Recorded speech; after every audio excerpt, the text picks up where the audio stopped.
Welcome, everyone.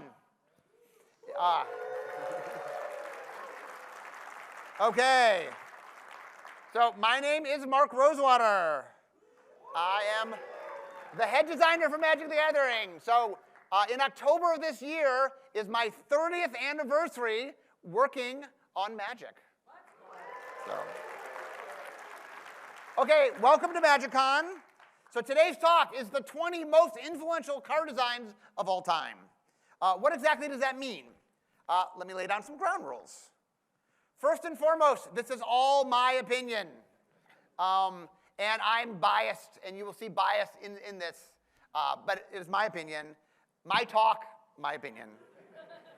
Okay, I'm going to pick 20 cards, and a few of them will be cycles. Originally, I picked one of the cycle. I'm like, I'll just pick the cycle. So 20 cards, some of which are cycles.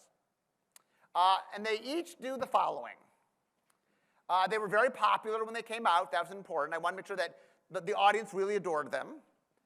They did something that caught players' attention. There's something new about them. And R&D then capitalized on it. We then made a lot of cards. It inspired us to make more cards. So this talk isn't about what card did it first.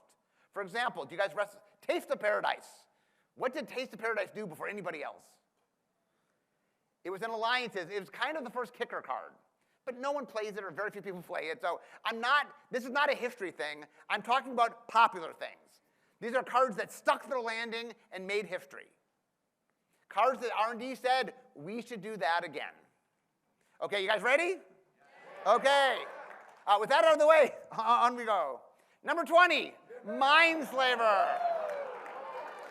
Okay, so for each one, I'm going to tell you who the designer is, because I care about this. I did Mindslaver. Okay, so this was mirrored in October 2003. But its story goes back to Alpha and the card Word of Command.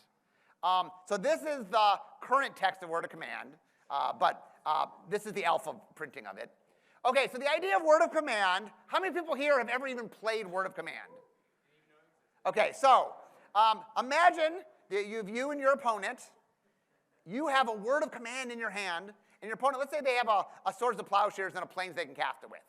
The idea behind the card is I cast Word of Command, and I go in your hand, I use your mana to cast your spell to do horrible things to you with your own spell. That was the idea. The problem was, let's say I cast Word of Command, and you see I've cast Word of Command, you go, well, I'll tap my Plains and Swords, one of your things in response. Now you can't do anything.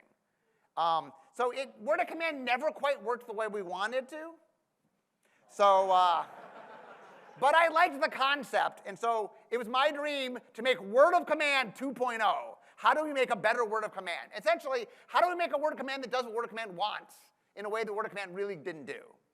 So the first thing I said is, okay, well, when do I want to do this? Do I want to do it during like the main phases so I can cast their sorceries? Do I want to do like the middle of combat? But the big breakthrough was, how about all of it? What if we take all of it? And then one of the important things was, by taking over their whole turn, I got the untap. Like it solved a lot of the problems because, I got to do their whole turn. They couldn't really do anything in response to me because they're going to draw a new card, they're going to untap. It really gave me access to things. And that's when I came up with the idea of gain control of target player.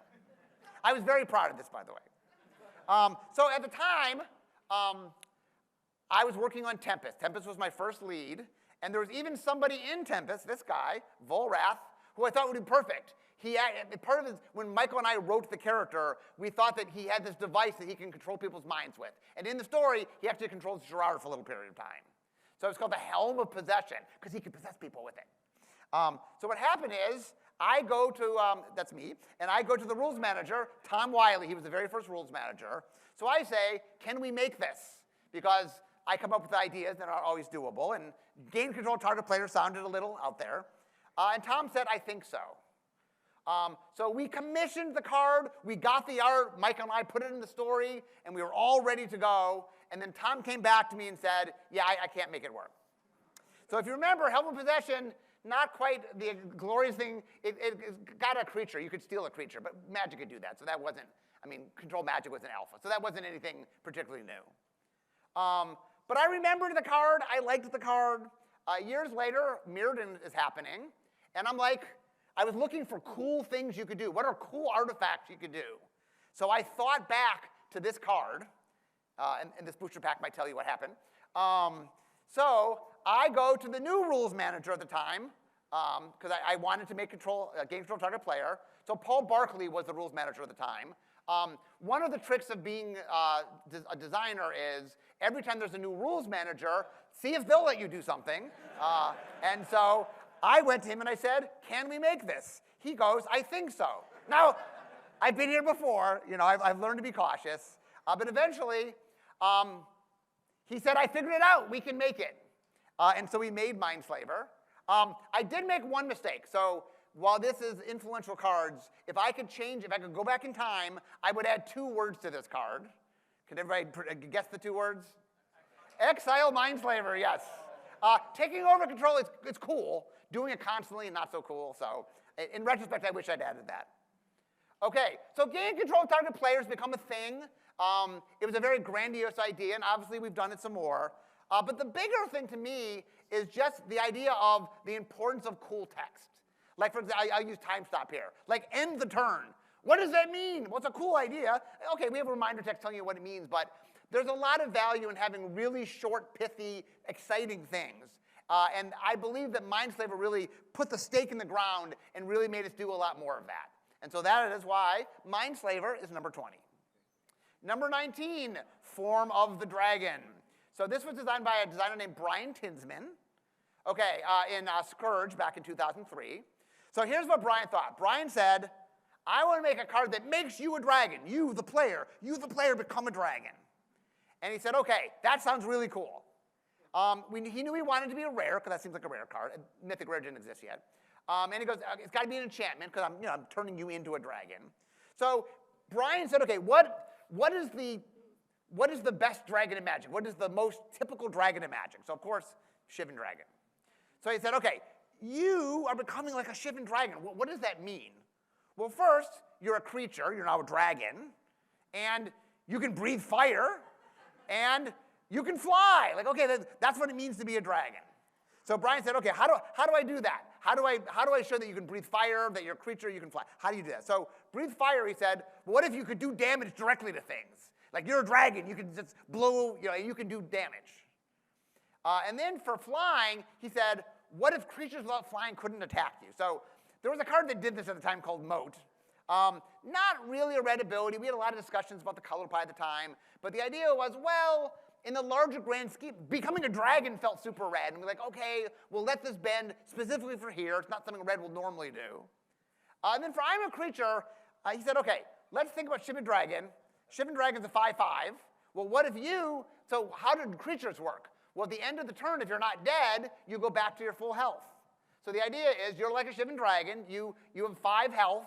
And so you go down to 5, but you keep going back up. If you don't die, you go back up to 5 because you're a creature.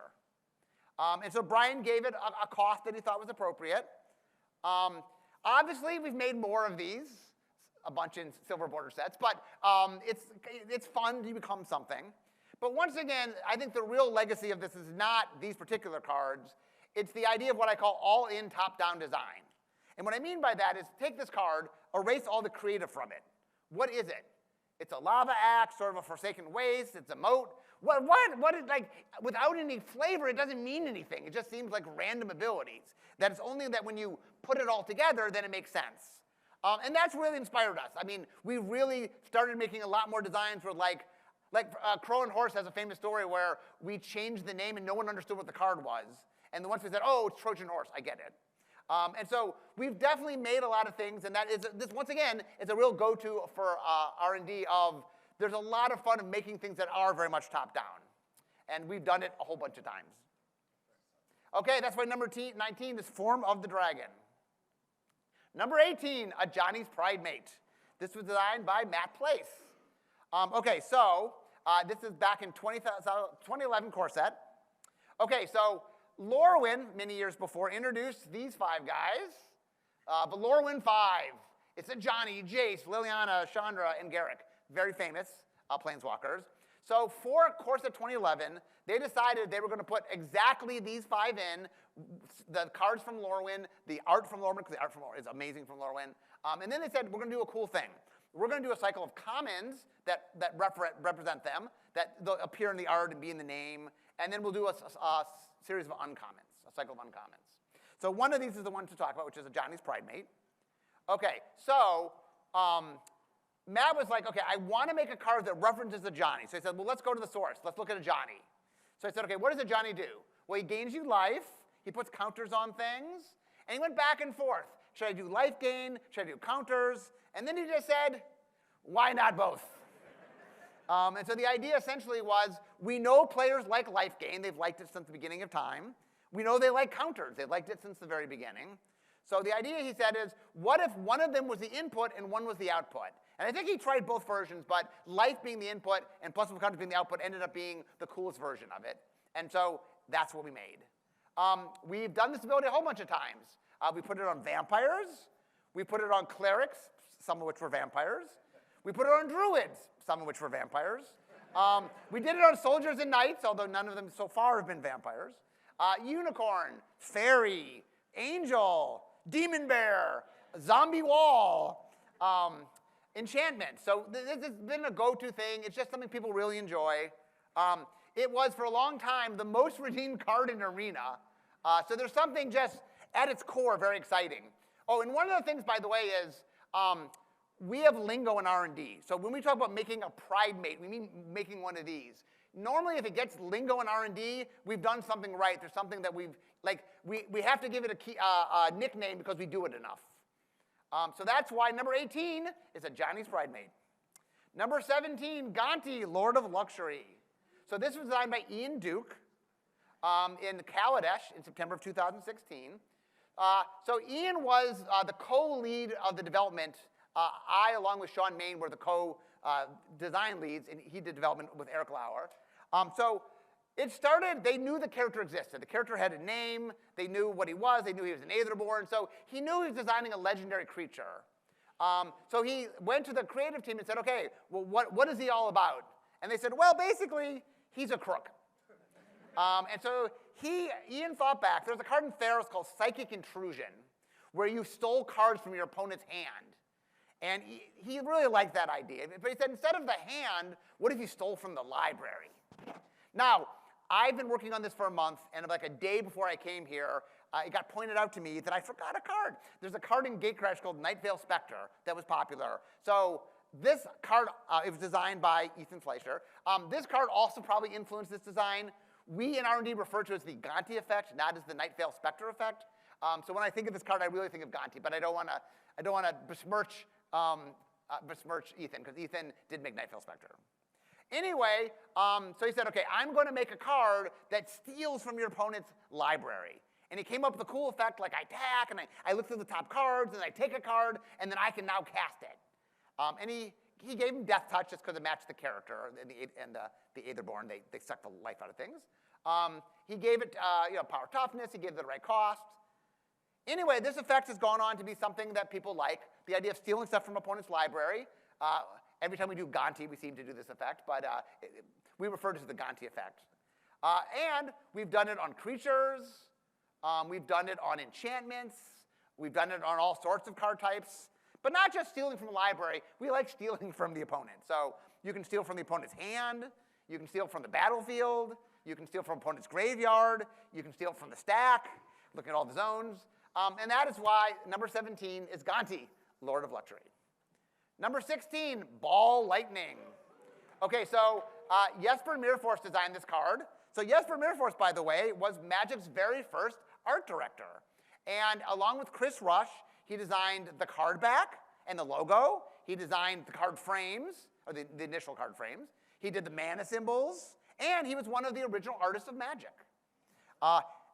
So the interesting thing, so he did the dark. So I believe that's the only time that an art director was the lead designer of a set. And the idea of the dark was he was very into mood and tone. He wanted to show the dark side of each of the colors.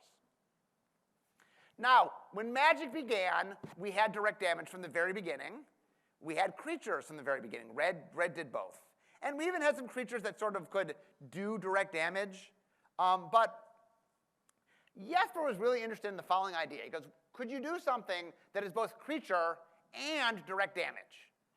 And that was what he set out to do. So he understood that there were creatures that could tap, but he didn't want something that just tapped to do it. What if it was direct damage? What did that mean? He was very excited by that idea. So I'm going to show it to you now. I'm using the later version of it because the template's so much cleaner, but that's why I'm using the later. But I understand he made the original one. OK, so first thing he said is, I want it to be a creature, right? The whole idea is it's a creature, but it's direct damage. And then the idea he came up with was, well, what if it goes away? What if the reason it's kind of direct damage is it's a one-shot? You play it, it's still a creature, you still have to attack with it, but it's only for the turn. So it's not a repeatable thing like most creatures. And then in order to do that, he had to give it haste so it could attack. He gave it trample so it could get through. He made it high power, low toughness. Toughness doesn't matter, it's going to die anyway. High power matters because you want to trample and be able to do some damage. And the trample is really neat in that maybe you don't do 6 damage, but you do some damage. And often if you're not doing 6 damage, there's a creature blocking, and you're getting rid of the creature. So he gave it the flavor of a ball lightning, and then he costed it so that it'd be aggressive, but in a red deck. He wanted it to be a very red thing, so he made it cost a lot of red. So that was really, really good in a red deck. And this is the version he made. This is as we'll see in a second. So lots and lots of sets have used this. It has just become a staple, the idea of just a creature that is temporary. Sometimes you can make it not temporary if you pay a cost. But it has been something we just do again and again. We refer to them in R&D as ball lightnings, and we've done a lot of them. It also inspired what I'll refer to as heat shimmer. Heat shimmer is what we call when you copy something for the turn, sometimes creatures, sometimes artifacts, but you only get them for the turn. Usually they gain haste. So heat shimmer was inspired by ball lightnings. So haste first showed up in alpha on these 2 cards. But it wasn't called haste yet. It wasn't until 6th edition that haste got a keyword. Before that time, at R&D, we used to call it celerity, because that's what they called it in Vampire Eternal Struggle. And then we realized that nobody knew what that term meant, so we changed it. It then showed up again in Legends on Concordant Crossroads, which I love this card. I played it a lot. But Ball Lightning is the first creature that is a creature just that has haste. Not like I have haste because I come out of the graveyard, not because I grant things haste. I'm just a creature with haste. So this was the very first one to do that, even though it wasn't keyword at the time. And since then, as of the speech, over 400 mono red creatures have been printed with haste.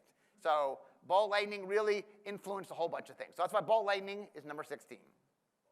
Number 15, fact or fiction. So Bill Rose, Mike Elliott, and myself were the designers of Invasion back in October of 2000. So we made these 6 cards, what we called the divvy mechanic. It wasn't named on the cards. Nowadays, we would have given it an ability word, but at the time we didn't. Divvy means you divide something into 2 piles and pick one. There's a bunch of different ways to do it. It's not very consistent in this particular set, but we found a lot of different ways to do it. Now, our story has to go back in time. So we're going to go to Urza Saga. I only have an hour for this talk, so I decided I'd sum up Urza Saga in a picture.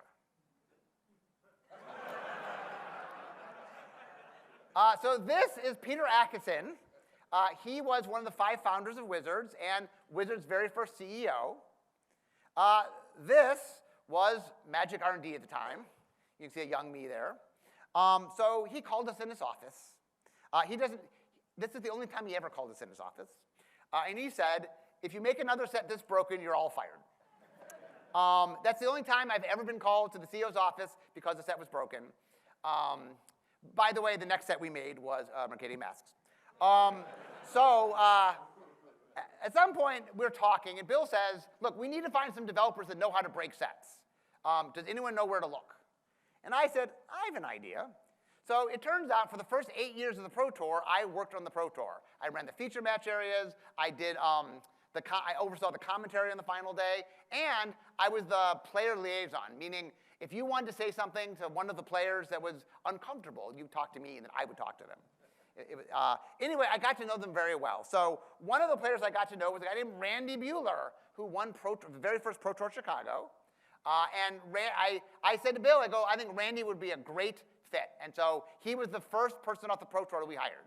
We would hire many, many, many more in the years, but Randy was the very first. So the reason I bring this up is Randy was the lead developer of Invasion. We threw him in the deep end right away, and so he led Invasion, the development of Invasion. And there was one card he liked more than any other card. I'm sure you can figure it out because I'm talking about it. He loved Fact or Fiction. And the reason he liked Fact or Fiction so much was, he goes, look, we need to make more cards for Spike. And what he meant was cards that are better in the hands of a skilled player. And one of the cool things about Fact or Fiction is it's fun to play no matter what skill level you are, but it really scales based on how well, like a really good player is like, not only do you know your deck, you have to know your opponent's deck and what is good and what they'll care about. And Fact or Fiction was a really interesting spell. So much so that originally we priced it at 5 mana, and Randy said, nope, I'm going to make it 4 mana. I want to push this card. I think it's a really cool card. He was correct. It was a really cool card. It saw a lot of play, and we've reprinted it a few times. And the idea of dividing and picking from it was so compelling, it's just a well we've gone to a lot. We've done instants with it. We've done sorceries with it. We've made creatures with it. We particularly like making Sphinx with it. We've done it on legendary creatures. It makes for fun commanders. And we've even put it on planeswalkers. So that is why Fact or Fiction is number 15. Number 14, Mishra's Factory. Okay, so this is David Petty, part of the, if you ever listen to my podcast, I call them the East Coast Playtesters. Scaflife, Jimlin, Dave Petty, and Chris Page. And they made all sorts of stuff, including Antiquities. They did Ice Age. They did Fallen Empires. They did Alliances. Anyway, when the game began, Richard Garfield made 15 lands in Alpha. The basic lands and the dual lands. So all they did is they tapped for mana. That's all they did. But then Richard made Arabian Nights, which was the first expansion. And he started messing around with lands that didn't even tap for mana. And even the ones that tapped for mana did some things beside that. We later decided to stop doing lands that didn't tap for mana. But so I guess that's Antiquities. So Antiquities is where Dave Petty made this. So 4 of the 6 lands really were making lots of mana. It was in an artifact set. And so they made a lot of mana so you can capture big artifacts. One of them was about making the game as unfun as possible. But the last one is Mishra's Factory. That's what we're going to talk about. So Mishra's Factory, David's inspiration was a card in Alpha called Jade Statue. He really liked the idea that there was a card that was an artifact, and some of the time it could become a creature. It wasn't always a creature. It could become a creature. So the idea that there was a dual state. And he said, you know, no one's ever done that with lands. What if we made a land that could become a creature? And that was his idea. And it was very successful. In the very first set I made one with Stalking Stones. In Urza's Legacy, we made a cycle of them. And it's just been a well that we've gone to again and again and again and again and so on and so on and so on. There's something just very compelling about lands that double as creatures. You have to have lands anyway, and you can turn them into things. And so, as evidenced by this, it is a good vein of design. It also put assembly worker on the map.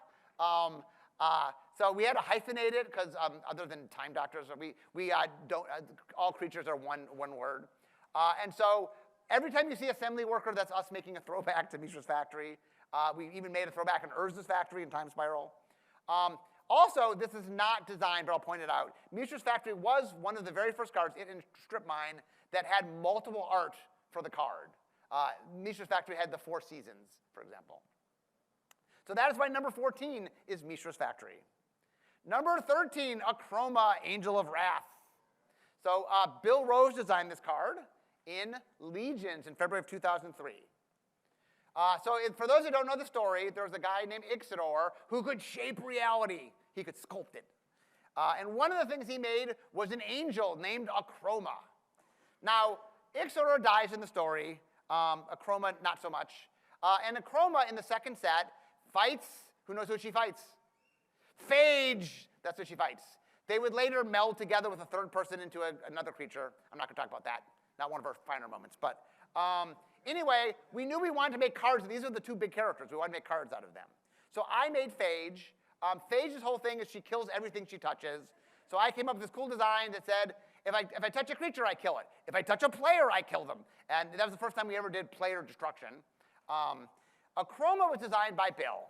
So Bill's guiding philosophy was lots of creature keywords. So he said, okay, it's an angel, has to fly. Also, it's an angel, so it has to have vigilance, although vigilance wasn't keyworded yet. We'll give it protection. White does protection. We'll give it protection from the 2 enemy colors. We'll give it first strike. White can do first strike. We'll give it trample. White's tertiary and trample. We'll give it haste. I don't know why we gave it haste.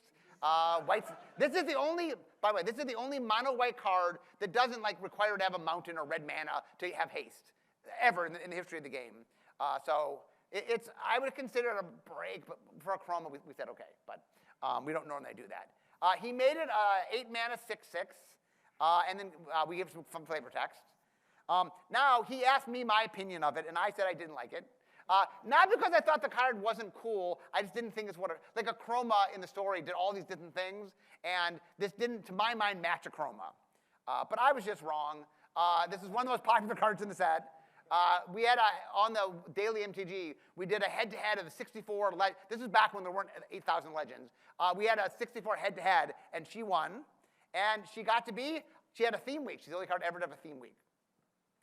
Okay, so we like Akroma, as evidenced by the fact that we keep making Akromas. I mean, reprinting Akroma. And we've made other Akromas. We made alternate reality Akroma. We made another version of Akroma. Even when she dies, she still gets stuff. She got a memorial. Showed up in a lot of cards. But more important than anything else is what we call kitchen sink design, which means it just has a lot of keywords in it. It's mostly just keywords. So for example, we make ones that have 3 abilities. We've done a bunch of these. And we make ones with 4 abilities. We've done a bunch of these. We even make ones with 5 abilities. But we don't stop there. 6 abilities, and even Sight of Death is 7 abilities. Will we ever do 8? I don't know, one day maybe. But Sight of 7 Death right now is our record at 7. But it's something we've learned that people really like. We do it on legendary creatures. And so it is something that just players really enjoy. So anyway, Akroma is number 13. Number 12, Shocklands. Yeah. So Shocklands were by me. I made Shocklands. Okay, so this is back in Ravnica, original Ravnica 2005. So okay, we needed to make dual lands for the set. And so I thought back, and I thought, what are my favorite dual lands that Magic had made? From a design standpoint, not power level, but design. And I liked the Pain lands from Ice Age, and I liked the tap lands from Invasion. And so I was like, Pain land, tap land, why not both? So the idea was, okay, it's a Pain land or it's a tap land. And so the flavor was, well, you could have it untapped if you pay with some Pain, or you can it become tapped. And originally the idea was, oh, what if it's just a Pain land? But I realized that tracking the damage in Pain lands was annoying. It's hard tracking your opponent because their mana's covered up. Anyway, it's hard. So I said, okay, what if I just make it a set amount you do right away? I figured out that the average Pain land was about 2 life, so we made it 2 life, which is why we obviously call them Shocklands. So anyway, we made Watery Grave. There's one other thing, though. I loved the original dual lands, and I really liked how they had land types on them. At the time, we had never done that. Like we just, after Alpha, we just hadn't done it. And I said, but what if we do it? And so I put the basic land types on. So that's how we ended up with Watery Grave. This has inspired a bunch of different things. Oh, sorry, I gotta tell this story first. So I make the set. We're in design. I make the Shocklands exactly as you see here, exactly. I hand them off to Brian Schneider, who's the lead developer of the set, and he said, no, thank you. He thought they were busy. He didn't like them. So they tested all sorts of different dual lands. I think they tested like 20 different dual lands, and none of them worked. So Brian came back to me, and he said, maybe I was a little hasty. You know, on second thought, I really like them. Could I put them in my set?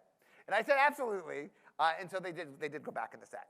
So one of the cool things, and obviously we made a lot of them, people like Shockland, so they've shown up in a lot of different places, even in space.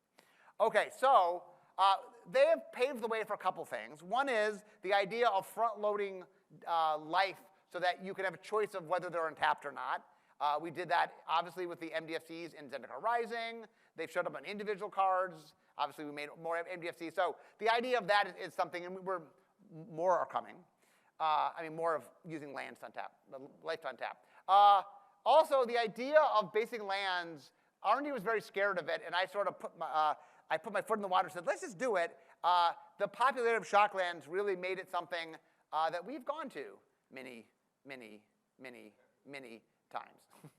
We've even done it on triple lands as well as dual lands. The other thing that we did is the name. So a lot of the old cycles, because R&D's mindset at the time was, we're going to do this, then we're never going to do it again, so it doesn't matter, and we use proper names. And this time I said, let's name them so that we could reuse them. Let's give them, generic names that are flavorful, that match the guilds, but that are not so specific to a place. And then, of course, we reprinted them in Ravnica. So but my heart was in a good place. So anyway, number 12, the Shocklands. Number 11, Panharmonicon, also by me. So Kaladesh, I've worked for 30 years, so that's why a lot of these are mine. September of 2016. Okay, so we were doing Kaladesh. Kaladesh was the Inventors Fair. So I was enamored by the idea of artifacts that represented invention, that were like creatively cool. And so I thought back, like one of the things I love about artifacts from, like all my time with Magic over the years, is it let you do things that like, I didn't know you could do that. Like I remember the first time I saw Chaos Orb, I'm like, what? I didn't know you could do that, And there's just a lot of cool things over the years where it just sort of, more so than any other card type, artifacts really broke ground. And there's one in particular, Ice Age had a card called Jester's Cap, that you could get cards out of your sideboard. And I remember being blown away, like, that you could do that, and it made me come up with this theory, what I called the marquee card, of that it was cool for sets to have a card, usually generic so that any deck could play it, that just did something you've never done before. And so when I joined Wizards, I made sure that all the sets, at least the large sets, had something in it that just, you'd never seen that before, something crazy new. And one of them I made was called Mirari in Odyssey. Now, I have many loves. One of them is copying spells. I loved Fork. I put Fork in so many decks when I first started playing.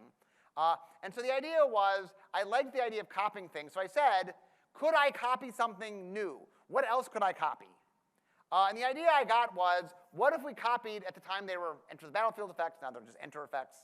Because Magic has a lot of cool cards that do cool things, and it'd be neat to be able to copy Enter the Battlefield effects. It's like, we use Enter the Battlefield effects all the time, so we need to say, oh, I want to do this more than once. And so we made the card. We gave it flavor, the right cost. And so basically, we introduced the idea of triggers in additional time. So obviously, if an artifact or creature enters, if a permanent enters, if a wizard enters, if a land enters, if a creature dies, if a legendary permanent enters or dies, if a legendary creature triggers, if a shaman or wizard triggers, if a shrine triggers, if a doctor triggers, if creatures of your creature type triggers, things with power 2 or less trigger, a color spell triggers, a permanent can trigger. What if a creature's attacking? What if you deal combat damage to a player? What if you're dealt damage? What if you turn a face down fair face up? What if you're casting an instant or sorcery? So, as you can see, we've really milked this space. So it's something that, there's something particularly fun about doing things multiple times, and so Panharmonicon. And I will hint, this theme will show up later. Okay, number 10, Platinum Angel. So Platinum Angel, the design team for Platinum Angel was me, Brian Tinsman, Mike Elliott, Bill Rose, and Tyler Beelman. This is for, was original Mirrodin. So I was trying to figure out who made this card. I was pretty sure I didn't make the card. That doesn't mean I didn't make it. Sometimes I forget that I made it, but I didn't think I made it. So I called Brian. I thought maybe Brian made it. It seems like a Brian card. Brian goes, yeah, I didn't make it. So I called Mike Elliott, and Mike goes, I didn't make it, but I think Bill made it. So I talked to Bill, because Bill's still a wizard, and Bill goes, I didn't make it. Tyler didn't make it. So I like, okay, maybe we didn't make it in design? And I'm like, okay, Randy Bueller, maybe because Randy led the development. Maybe I called Randy. Randy goes, I don't know who made it. So I decided to look up old articles. I go, maybe old me knew who did it. And in the article, I go, I wish I knew who did this. So, so this is the only time of all 20 cards where I could not find out the designer. So I'm calling it Mystery Designer. So Mystery Designer made this card. So obviously it was in Mirrodin back in 2003. So the third stage of design, Bill Rose became head designer. And I've talked about how there's 7 stages so far of Magic design.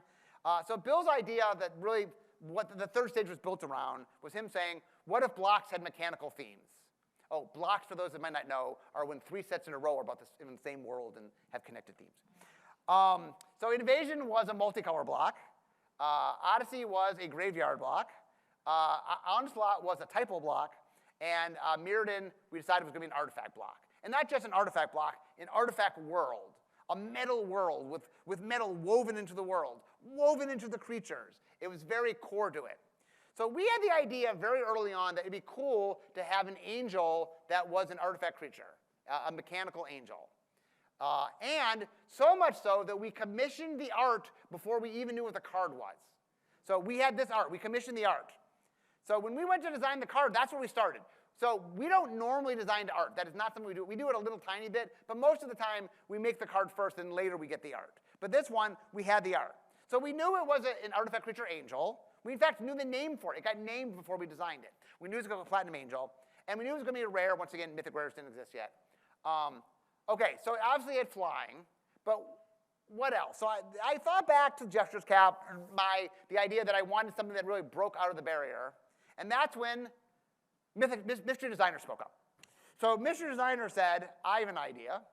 What if you can't lose the game? And I think, okay, that's pretty out of the box. We liked it. We ended up making it a 4/4 because it's an angel, costed it appropriately, gave it some flavor text. And it's just been something people have really appreciated. We've done it again on angels. It's something we temporarily let you do. We've had spells that temporarily grant it. We put it on planeswalkers. We even did the opposite. We needed a demon that had a negative. So what if, well, the negative is you can't win the game. So we definitely have played around with it. And the reason I put it at number 10 is it really spoke to the idea of the cleanliness of an idea and how powerful that is. So we do Godbook studies. This was the #1 card by so far in Mirrodin. It was like, here's number 2 and number 1 was like, boom, Platinum Angel. So there's something very compelling about having the right idea. And so Platinum Angel to me is the poster child of just, it speaks volumes. It does something that just makes people sit up and go, what is going on? Okay, number 9, Mistform Ultimus. I made Mistform Ultimus. This was back in Legions of 2003. By the way, I really, really was trying to pick the 20 cards I thought were right. I made a lot of them. Maybe that's my inherent bias that I told you in the beginning. But matching the criteria I set out, there weren't as many cards as you would think that matched the criteria. Okay, so Mike Elliott was the lead designer for Legions. So in a normal Magic set, you have creatures and you have non-creatures. Normally it's about 55-45 is what we normally do. So Mike said, what if? There were just creatures, we had no non-creatures. And that is what Legions became. It was all creatures. And Mike also in Onslaught, because Mike was the lead designer of Onslaught, made a thing called Mistform. So Mistform was creatures that you can spend mana to turn into any creature type. And this was a typo set, so this mattered a lot. So anyway, I was trying to make a card. So my goal was I wanted to make a Mistform card at rare. I knew I wanted it to be a creature because it was Mistform, and I wanted it to be a legend. And my goal was I wanted to make the ultimate Mistform creature. What is like the most exciting version of a Mistform creature? And what I decided was, what if I wanted to turn up to 11? So what if it just was everything, everywhere? Like you didn't have to spend mana, it just was already. And the idea was it was like the Mistforms, but better was the idea. Also, I had to put on it that it could attack even though it wasn't a wall, because at the time, walls carried rules baggage. And if I made it a wall, then it couldn't attack. But we thought of saying it's everything but a wall, but that seemed lamer than it was everything. So we just said, okay, can't attack. Now, by the way, I think that text is no longer, it's been eroded out. Anyway, and we gave it a fun flavor. So it did a couple things. First off, the idea of all-inclusive, meaning there's power in everything. Like the reason I didn't do all but a wall, just saying it's every creature type is cool. It's every color. It's every name. It's every ability. That there's power in that, and we've really leaned into that. The idea of having definition outside the battlefield, that, hey, even when I'm in your hand, in the graveyard, in your library, that I can have a property in other places. And probably the biggest impact is when we were making Lorwyn, I realized that we were missing what we call glue. that the set needed, that everybody was just drafting things in their own lane, and we needed things that could connect it. And so I just said, well, is there something in Magic that has done this before? And I said, yes, Mistform Ultimus. So we do a time-tested design thing, just ripping off good cards we made before, and we made Changeling. So Changeling is the Mistform Ultimus mechanic. And it's turned out that people really, really like creature types. In fact, we do this thing every once in a while where we update Mistform Ultimus to let you know what creature types exist. So anyway, Mistform Ultimus, number 9. Okay, number 8, Doran the Siege Tower. So this is designed by Devin Lowe in Lorwyn. So there were 8 creature types in Lorwyn. It's a typal set. 6 of them were 2-color, 1 was 5-color, and 1 was 3-color. So that's what I'm going to talk about. Okay, so in the set, there were 16 cards that were tree folk. 8 were common. 1 was an aura, 1 was instant. This is the era of tribal now. Kindred. There were 5 uncommon, 3 common. Sorry, 3 rare, not 3 uncommon. There were 3 colors, 11 mono green, 2 mono white, 2 mono black, and 1 that was green, white, black. And there was 1 legendary creature, which was obviously the green, white, black one. So the question was, what was the mechanical identity of tree folk? That's what Devin was trying to figure out. So he started with knowing that it was going to be this guy. We knew it was a rare thing. We knew that it was going to be black, green, red, white. We knew it was a legendary creature and that it was a tree folk. We even knew his name. His name was already known before he designed it. But the question was, what is it? So what's the mechanical identity of tree folk? So he went and looked at all the tree folk that were in the block, in the set. And we had actually done something. All of them, we made the toughness bigger than the power, because we were trying to give them this mechanical identity. Obviously, Armored Tree Folk, the very first one, and Alpha did that. And, well, not every tree folk did that. It was a recurring thing we did a lot. Tree folks having a high toughness was a common thing. So he said, how can you care about high toughness? Because remember, mechanics have to have inertia. They have to make the game end. So the question was, how can toughness make the game end? And the obvious was, what if toughness did damage? What if you just did damage based on toughness? And then he was cutesy, made it a 0-5. And then he gave it some cool flavor. In Arena, they refer to this ability as backbone. We call it in R&D the Doran ability. And we've done it on creatures. We've done it on legendary creatures. We've did things that grant the ability. We do general enchantments that grant the ability. We have auras that grant the ability. We have a planeswalker that grants the ability. We even have a conspiracy that does it. And just, it's been a really interesting tool in a way to make toughness matter in an aggressive way. It was a good solve by Devin, and we use it a lot.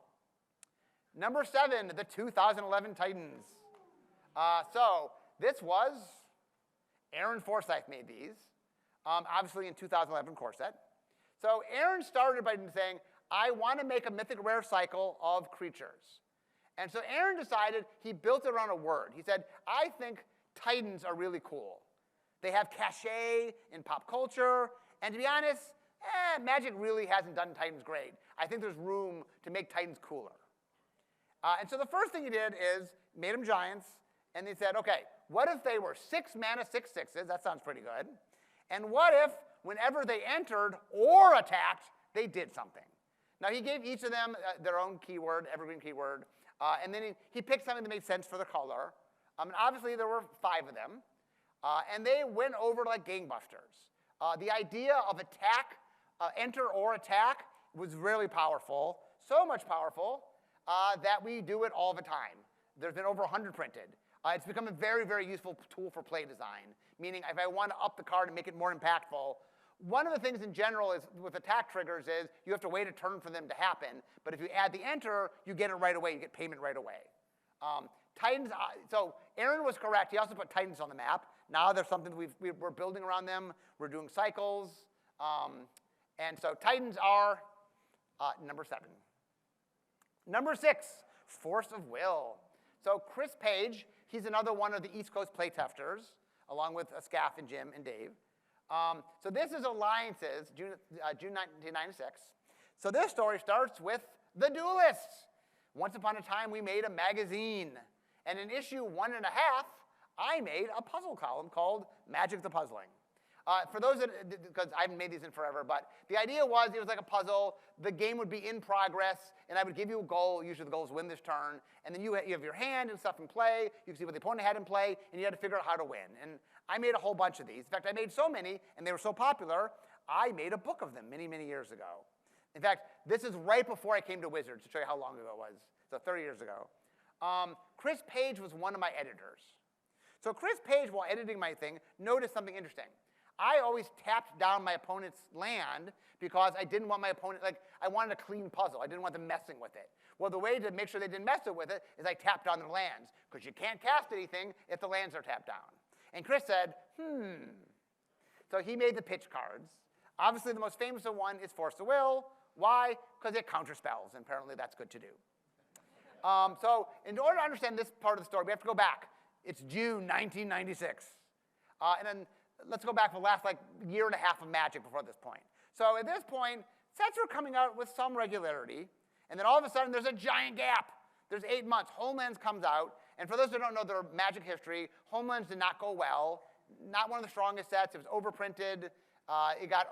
It was the first time we promised stores that we swear we'll give you what you order, but they didn't trust us, and so they ordered 5 times normal, which is what they had to do before this, except we did give them what they asked for, and it flooded the market.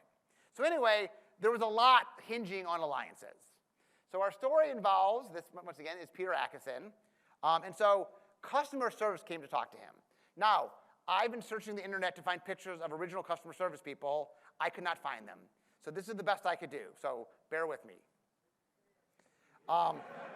So customer service came to Peter and said, we looked at the set.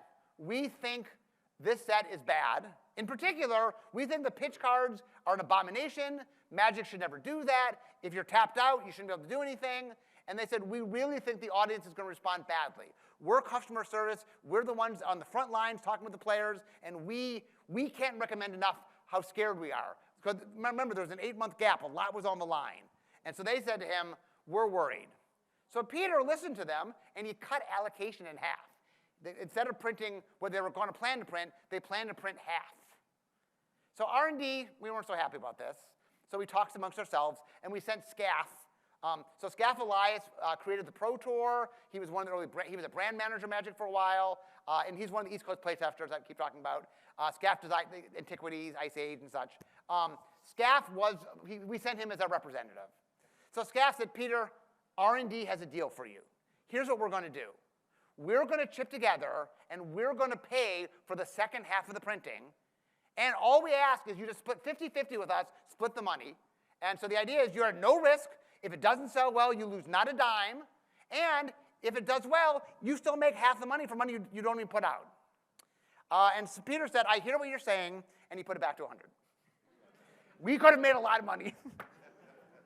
So anyway, pitch cards went on to become a very popular thing. Cards are the same color, basic land card are the same color, card are the same color but based on the mana value, 2 cards are the same color, cards are the same color but not your turn, cards are the same color to evoke, any number of cards the same color, sacrifice a non-token creature the same color, and not just actual pitch cards. You could, there's lots of ways to cast spells for free. Sacrifice mountains, exile black cards from your graveyard, tap an untapped creature, return islands to your hand. Sacrifice black creatures, reveal your hand with no lands, pay life, give an opponent life. Sacrifice 3 artifacts. Opponent casts 3 or more spells. Your creature was spell countered. Sacrifice 4 Eldrazi. Pay life and sacrifice creatures. Tap 3 untapped dwarves. So there's been infinite ways to do that. The idea of you being tapped out is something that Magic, like that rule we broke and we never looked back. And so that is why Force of Will was number 6. Number 5, the Hive. This was made by an obscure game designer named Richard Garfield. So we have to go back to Alpha of 1993 for this story. So this was the initial top-down design. Richard wanted to make a hornet's nest. That's what he wanted to do. And so I think the Hive might have been the name he had for it. But the idea was he didn't just want to do one creature. He wanted to do all the creatures. And the question was how to do that. So Richard thought about other games that he played. And a lot of other games used, like, you had devices like glass beads or something you could use. I mean, later we would get cards. But he ended up making the first use of tokens. Now, a lot of you probably weren't around during Alpha. This is 1993. So I'm going to give you a little story about 1993, because I lived it. Some of you might, I've lived it too. Okay, so alpha comes out. Well, your friendly local game store, you had to be there the day it came out. In fact, you had to be waiting in line before the store opened because within hours, the store sold out. Which meant was, if you wanted to get a card, you couldn't go to the local game store. They didn't have packs. They didn't have individual cards. They had nothing. So if you wanted it, there was one way to get it. You had to trade for it. But the problem was, let's say you said, hey, do you have the Hive? The answer you got about 100% of the time was, yeah, not for trade. So if you wanted a Hive, there was one way in the early days to get a Hive, which is you had to open it in a booster pack. And I remember the day I opened a booster pack, I was so excited because I really, really, really wanted a Hive. And this, by the way, was a very, very hot card in early Magic. It is not all that powerful by today's standards, but it just did something. There was no other card in Alpha that made tokens. So it was so unique at the time. Obviously, Arabian Nights made some token cards. Antiquities did.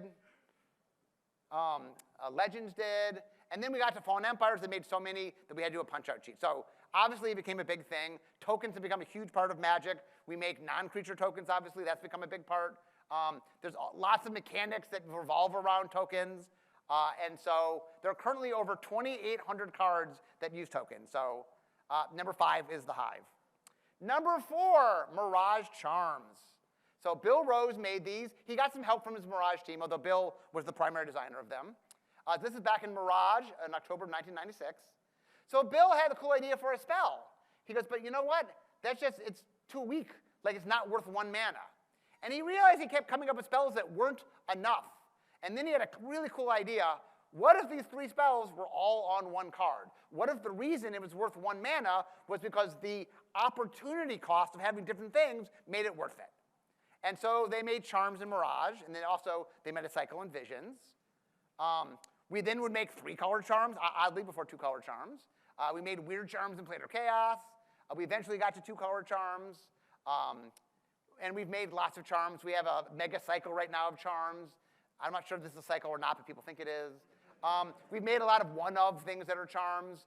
We made cards that aren't technically Charms, but use the template of Charms. Commands, which are 4, pick 2, were obviously inspired by these. Confluences were 3, pick 3, also influences by these. There are a lot of individual cards that were very much influenced by Charms.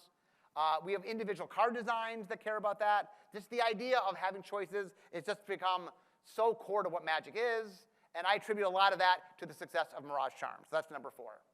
Number 3, Figure of Destiny. So Brian Tinsman designed this. This is back in Eventide, July 2008.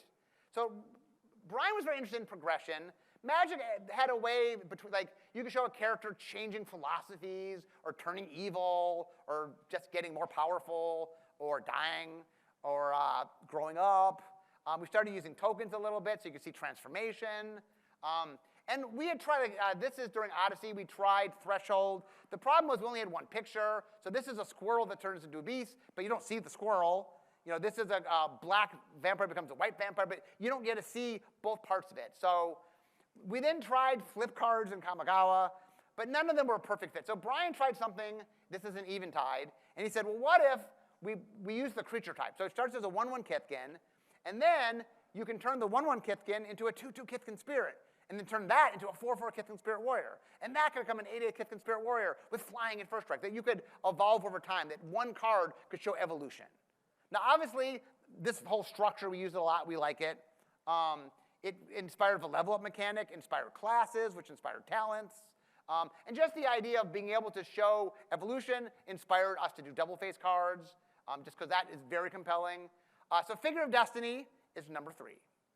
Number 2, Plague Rats, made by Richard Garfield. So once again, this is back in Alpha. So let me run through the deck construction rules in Alpha. Okay, you had to have a minimum of 40 cards, not 60. Okay, that's it. That was the rules. No copy restrictions. You weren't limited to 4 of. There was no ban. Cards weren't banned at the time. The DCI didn't even exist yet. So in 1993, what was the most popular 40-card deck? This deck. 16 Plague Rats, 8 Dark Rituals, and 16 Swamp. These cards all being common helped a lot, by the way. So Plague Rats has just inspired a lot of things. First of all, it inspired rats. Rats are a big part of Magic. You see them all over the place. In Bloomborough, we made one of the 10 creature types. It taught us the idea of exponential growth. The idea it's really cool to have things, as each one comes in, they get more and more powerful.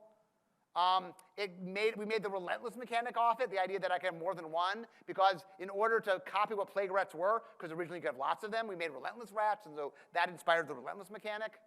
Inspired the Kindle mechanic, which are spells that get stronger as you cast more of them. I made Kindle, and I just was trying to make, I think I called it Plague Lightning Bolt originally. And probably the biggest thing it did is it inspired slivers. When Mike Elliott made slivers, he literally was like, what if we made plague rats, but it granted other things in +1/+1? The success of slivers inspired typal themes, really pushed typal. It made us make what we call collect me's, where we want to get a lot of the same card. And this infinite mechanics have been shaped and influenced by how slivers worked and the success of slivers. So that is why Plague Rats is number 2. Number 1, doubling season. There's a bias in the guy ruining the thing, so this is my card. This is Ravnica back in October 2005. So my story goes back to Alpha. So when Alpha came out, I went to a game convention. I bought 1 starter and 3 boosters of Alpha. I liked it so much, I go, I want more. I went back to the store. They were out. So when Beta came out, I waited at the store for it to open up. And I bought 2 boxes of starters and 2 boxes of boosters because my philosophy was if I wanted friends to play, I had to sell it to them because the stores wouldn't have them anymore. And what I said is every day I allowed myself to open 1 booster pack, which was really great because it really gave me an insight of like you really appreciate the cards when you get 15. That's what you get. It really made me understand how excited it was to pour over the cards. So one day I opened this card, Berserk. And I'm reading, until end of turn, target creature's current power doubles. Woo! I was very excited. Now, I kept reading, and it got straight into combat. That was less exciting to me. But I really like the idea of doubles. That really excited me. And when I got to Wizards, I started making doubling cards, because I like doubling things. And at the time, R&D used to mock me endlessly. That whenever they go, oh, another doubling card, Mark loves doubling cards, and they would mock me. They made them because there are only 4 of us, and I kept making them. But so anyway, we get to Ravnica. So I was trying to make a green card. It was a rare green card. And the role with the cards was, especially for the 3 colors that overlapped guilds, I wanted to hit both the guilds. So there was Selesnya and Golgari. Selesnya was obviously green-white. Golgari's black-green. Selesnyas go wide. Golgari's go tall. Selesnya had creature tokens. Golgari had +1/+1 counters. OK, how could I overlap these 2 things? And I thought back to Berserk, and I thought back to my love of doubling. And I said, what if we double them all? Double the counters, double the tokens. Let's double everything. And I was so proud that I got the word twice on the card twice. I was very proud of that. Anyway, we gave it flavors enchantment. In fact, I named it doubling season. That was my name, by the way. It stuck. So it's so popular that we now double token. We've in fact broken them apart. Now we double tokens. We double counters. We do whole cycles where we double things. Just the word double shows up in Magic a lot now. The word twice shows up in Magic a lot now. And this is the only card today that I'm talking about that inspired a whole other card that was in the talk before it. That's why I put it in number 1. But so anyway, there's all sorts of additional times. And in Las Vegas last fall, Gavin normally runs the Unknown event, but he had to go to a wedding, so I ran 2 of them. So I made 7 of the cards that were in it. So I made 1 for each stage of design, because like I said, Magic has 7 stages of design. So this is the 7th stage of Magic design, me making a commentary about current Magic design. It was double all your spells and abilities. So anyway, that's why number 1 is doubling season. So for those that want to take a picture, this is the full list. Feel free to debate online. Like I said, there's some bias clearly shown here, but I put a lot of work in making the podcast, making this today, so I say inherent bias. Anyway, I want to thank you guys for being here today, and this is 20 cards.